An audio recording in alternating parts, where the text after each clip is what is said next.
નમસ્તે વિદ્યાર્થી મિત્રો, 2 થી 3 કલાક પહેલા આ વિડિયો મેં અપલોડ કર્યો. ઘણા બધા લોકોએ જોયો. તમે જોયો કે નહીં?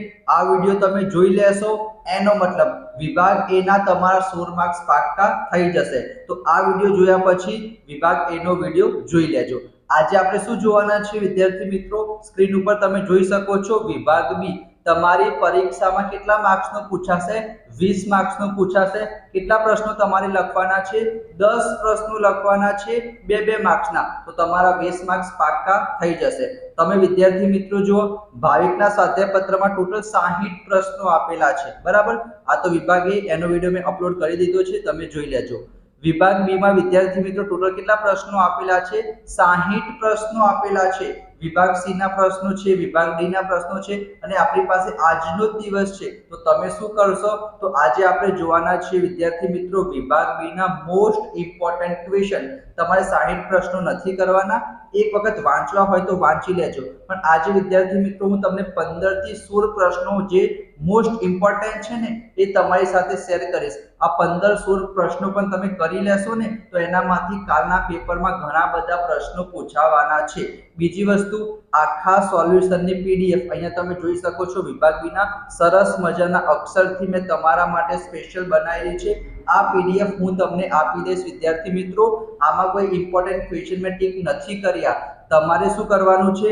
વિડીયોને અંત સુધી જોજો, અને જ્યાં પણ વિદ્યાર્થી મિત્રો હું સ્ટાર કરું ને ત્યાં તમે સ્ક્રીનશોટ લઈ લેજો અને સરસ મજાના યાદ કરી લેજો, જેથી તમારા કાલના પેપરમાં ખૂબ જ સરસ માર્ક્સ આવે, બરાબર?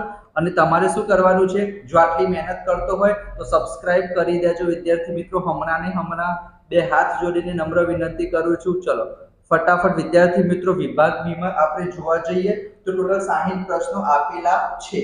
તમારા માટે મેં બહુ જ મહેનત કરીને પ્રશ્નો થોડાક કર્યા છે, તો સબસ્ક્રાઇબ જરૂર કરજો. તમારા દોસ્તો સાથે પણ શેર કરી દેજો, બરાબર? પહેલો ક્વેશ્ચન શું છે વિદ્યાર્થી મિત્રો? અફીણ વિગ્રહ કયા રાષ્ટ્રો વચ્ચે થયા અને તેનું શું પરિણામ આવ્યું? અને તમારે શું કરવાનું છે? મેં પ્લેલિસ્ટ બનાવેલી છે. તમે આઈ બટન ઉપર ક્લિક કરશો ને ત્યાં પ્લેલિસ્ટ મળી જશે. એમાં વિદ્યાર્થી મિત્રો મેં સરસ મજાના સમજાયેલા પણ છે. જો તમે એ બધા વિડીયો જોઈ લેશો ને એનો મતલબ કે તમારા ગેરંટી 70 કરતા વધારે માર્ક્સ આવશે. સરસ મજાના મેં તમને સમજાયેલા છે. અહીંયા વિદ્યાર્થી મિત્રો પહેલા નંબરનો ઇમ્પોર્ટન્ટ છે, બરાબર? હું અહીંયા સ્ટાર કરી દઉં છું વિદ્યાર્થી મિત્રો. અહીંયા મેં સ્ટાર કરી દીધું. તમે શું કરો? સ્ક્રીનશોટ લઈ લેજો વિદ્યાર્થી મિત્રો. થોડુંક સાઈડમાં ખસી જાઓ, બરાબર? આ વિદ્યાર્થી મિત્રો પહેલા નંબરનો ક્વેશ્ચન છે. તમે સ્ક્રીનશોટ લઈ લેજો કે અફીણ વિગ્રહ કયા રાષ્ટ્રો વચ્ચે થયા હતા અને તેનું શું પરિણામ આવ્યું હતું, બરાબર? આ પહેલા નંબરનો ક્વેશ્ચન છે 2 માર્ક્સમાં. એના પછી વિદ્યાર્થી મિત્રો ગુપ્ત સંધિઓ કયા રાષ્ટ્રો વચ્ચે થઈ?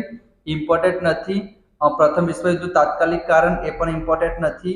પ્રથમ વિશ્વયુદ્ધ પછી રાષ્ટ્રસંઘની સ્થાપના કરવામાં આવી એ પણ ઇમ્પોર્ટન્ટ નથી. પાંચમો તમે કરી દેજો વિદ્યાર્થી મિત્રો, તમારી પરીક્ષામાં પૂછાઈ શકે છે 5મા નંબરનો, બરાબર? ચલો એના પછી વિદ્યાર્થી મિત્રો 6થા નંબરમાં શું કીધું છે? તમારે પરિચય આપવાના છે. આ મોસ્ટ ઇમ્પોર્ટન્ટ છે વિદ્યાર્થી મિત્રો. 6થા નંબરનો ક્વેશ્ચન તમે કરી દેજો. સ્ટાર કરું છું.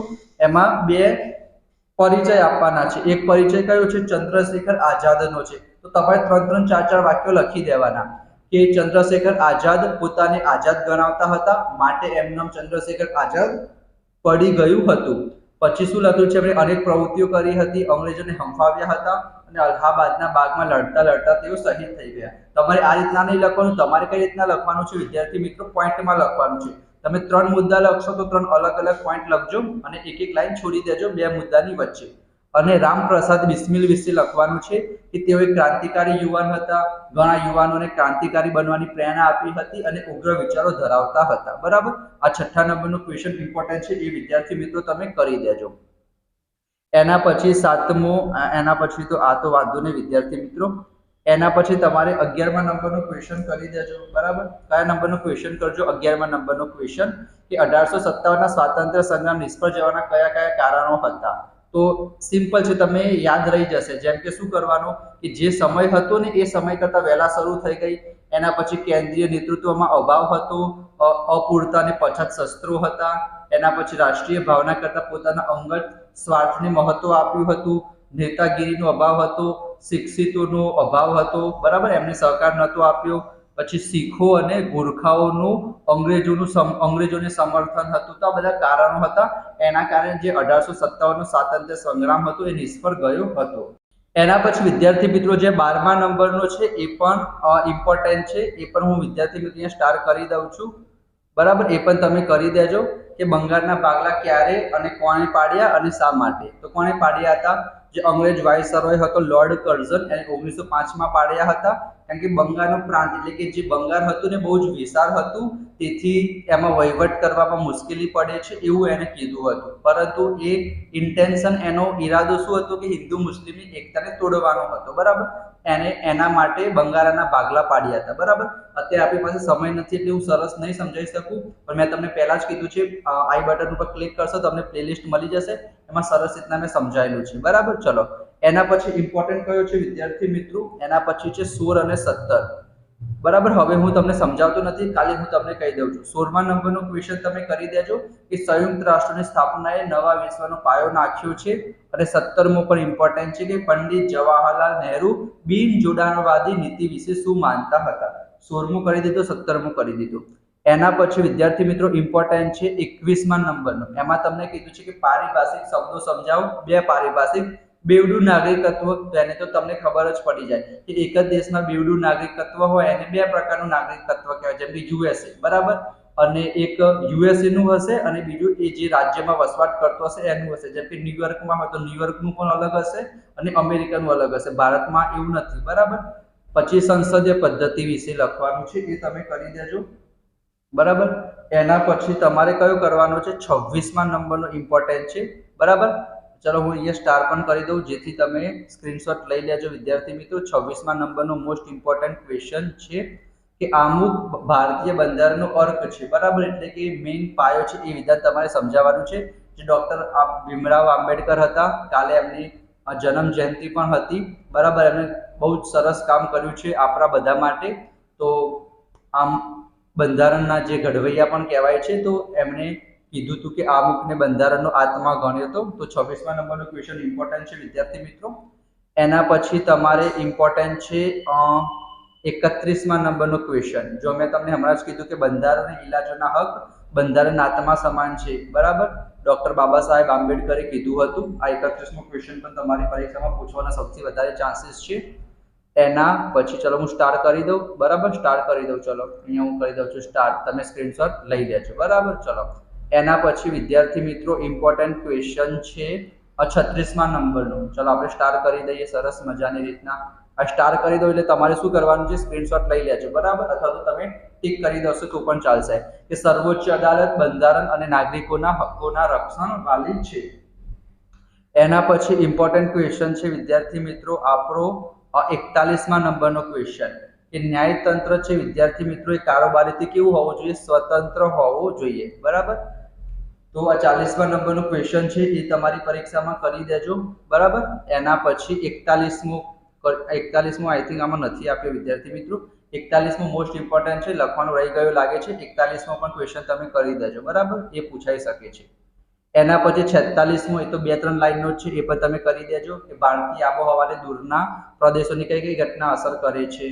તો અહીંયા તમે જોઈ શકો છો જેટ સ્ટ્રીમ છે, પશ્ચિમી વિક્ષોભ છે, અલ નીનો છે, આઈટીસી ઝોન છે. બરાબર, આ તમારી પરીક્ષામાં 2 માર્ક્સમાં પૂછાઈ શકે છે. એના પછી ઇમ્પોર્ટન્ટ છે 48મા નંબરનો, એ પણ તમને યાદ રહી જાય. શિયાળો, ઉનાળો અને ચોમાસું. બરાબર, અને પાછા ફરતા મોસમી પવનોની ઋતુ, અને તમારે શું લખી દેવાનું છે? બાજુમાં મહિનોનો સમયગાળો લખી દેવાનો છે. એના પછી 51મો ક્વેશ્ચન તમે કરી દેજો કે ભારતમાં વૈવિધ્યસભર કુદરતી વનસ્પતિ શા માટે જોવા મળે છે? તો આપણને ખબર છે કે ભારત બહુ વિવિધતાવાળો દેશ છે. જેમ કે રાજસ્થાનમાં બહુ ગરમી હોય તો એ સમય કાશ્મીરમાં વરસાદ પડતો હશે, બરફ પડતો હશે અમુક જગ્યાએ, તો બસ એના કારણે બહુ બધી કુદરતી વનસ્પતિ જોવા મળે છે. ઉચ્ચ પ્રદેશો છે, મેદાનો છે, દરિયા કિનારા છે, અમુક જગ્યાએ રણ પ્રદેશ છે, જમીનો અલગ અલગ પ્રકારની છે. બરાબર, એના કારણે. અને છેલ્લો ક્વેશ્ચન છે વિદ્યાર્થી મિત્રો 53મા નંબરનો. કે ફોરેસ્ટ રિસર્ચ ઇન્સ્ટિટ્યૂટ સંસ્થા ક્યાં આવેલી છે અને શું કાર્ય કરે છે? તો દહેરાદૂનમાં આવેલી છે અને એનું કાર્ય હશે કે જંગલ વિષયક સંશોધન કરવાનું. તો આઈ થિંક મેં તમને કેટલા ક્વેશ્ચન કીધા, હું ગણી લઉં 1 2 3 4 5 6 7 8 9 10 11 12 13 14 15 થી 16 પ્રશ્નો મેં તમને કીધા છે મોસ્ટ ઇમ્પોર્ટન્ટ, જે તમારી કાલની પરીક્ષામાં પૂછવાના સૌથી વધારે ચાન્સીસ છે. આ મોસ્ટ ઇમ્પોર્ટન્ટ છે, બરાબર. તમારે બીજા બધા ક્વેશ્ચન એક એક વખત વાંચી લેવાના અને આ પ્રશ્નોને તમારે શું કરવાનું છે, જબરજસ્ત રિવિઝન કરી લેજો. સવારે ઉઠીને પણ રિવિઝન કરી દેજો, રાત્રે એક વખત રિવિઝન કરી દેજો અને આના સોલ્યુશનની પીડીએફ હું તમને આપી દઈશ વિદ્યાર્થી મિત્રો, પણ એમાં ટીક નથી કરેલું. તમારે શું કરવાનું છે, જો આટલો સપોર્ટ હું કરતો હોય તો તમારે બે હાથ જોડીને નમ્ર વિનંતી કરું છું કે સબસ્ક્રાઇબ કરી દેજો, તમારા દોસ્તો સાથે શેર કરજો, વિડીયોને લાઈક કરજો. આવનારું વર્ષ છે તમારું ધોરણ 10, એના માટે મારો ફૂલ સપોર્ટ છે તમારી માટે. તો બહુ જ મજા આવશે. લાઈવ લેક્ચર પર આપણે લેવાના છીએ. તમે મારી સાથે ભણવા માંગતા હોય ધોરણ 10માં તો તમારે શું કરવાનું છે, મને મેસેજ કરી દેજો, હું તમને બધી જ ઇન્ફોર્મેશન શેર કરી દઈશ. તો મળીશું આપણે થોડાક સમય પછી, અડધો કલાક પછી. એમાં હું તમને વિભાગ સી, વિભાગ ડી ના પણ મોસ્ટ ઇમ્પોર્ટન્ટ ક્વેશ્ચન શેર કરીશ. તો મળીશું નેક્સ્ટ વિડીયોમાં. લાઈક જરૂર કરજો, સબસ્ક્રાઇબ કરી દેજો. Thank you so much. જય શ્રી કૃષ્ણ, જય Swaminarayan, Radhe Radhe. Thank you so much.